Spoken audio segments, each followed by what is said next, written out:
Ma vie n'est pas quelque chose que l'on doive mesurer. Ni le saut du cabri, ni le lever du soleil ne sont des performances. Une vie humaine n'est pas non plus une performance, mais quelque chose qui grandit, cherche à atteindre la perfection. Or, ce qui est parfait n'accomplit pas de performance. Oh, ce qui est parfait œuvre à l'état de repos. Il est absurde de prétendre que la mer soit faite pour porter toutes les armadas et les dauphins. Certes, elle le fait, mais en conservant sa liberté. Il est également absurde de prétendre que l'homme soit fait pour autre chose que pour vivre. Alors certes, il travaille, il approvisionne des machines, il écrit des livres, il joue là, au Nouveau Gare au théâtre.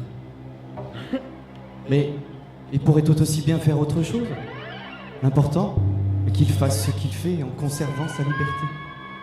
Et en pleine conscience que, comme tout autre détail de la création, il est une fin en soi.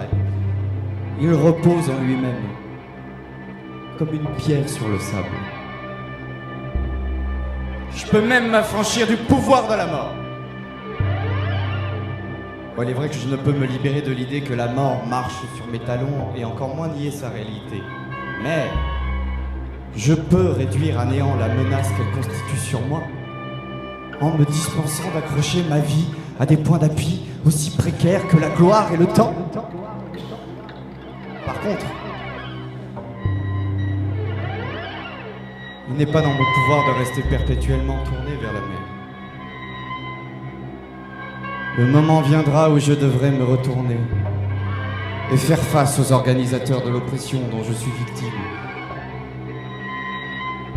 Ce que je serai alors contraint de reconnaître, c'est que l'homme a donné à sa vie des formes qui, au moins en apparence, sont plus fortes que lui. Même avec ma liberté toute récente, je ne puis les briser. Je peux que soupirer sous leur poids. Par contre, parmi les exigences qui pèsent sur l'homme, je peux voir lesquelles sont absurdes ou lesquelles sont inéluctables. Pour moi, une sorte de liberté est perdue pour toujours ou pour longtemps. C'est la liberté qui vient de la capacité de posséder son propre élément. Le poisson possède le sien, de même que l'oiseau dans le ciel, ou que l'animal terrestre. Thoreau avait encore la forêt de Walden.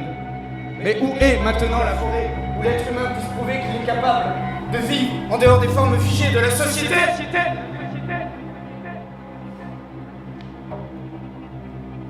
Je suis obligé de répondre. Nulle part. Le monde est donc plus fort que moi. Face à lui, je n'ai rien d'autre à opposer que moi-même. Si je veux vivre libre, il faut pour l'instant que je le fasse à l'intérieur de ses formes. Mais tant que je ne me laisse pas écraser par le nombre, je suis moi aussi une puissance. Et mon pouvoir est redoutable, car celui qui construit des prisons, des armes, s'exprime moins bien que celui qui bâtit la liberté. Et ma toute-puissance ne connaîtra plus de bornes le jour où je n'aurai plus que mon silence pour défendre mon inviolabilité.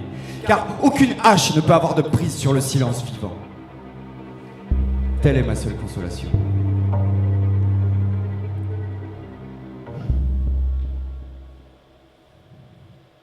Je sais que les rechutes dans le désespoir seront nombreuses et profondes, mais le miracle de la libération me porte comme une aile vers un but qui me donne le vertige. Une consolation qui soit plus grande qu'une consolation et plus forte qu'une philosophie, c'est-à-dire une raison de vivre.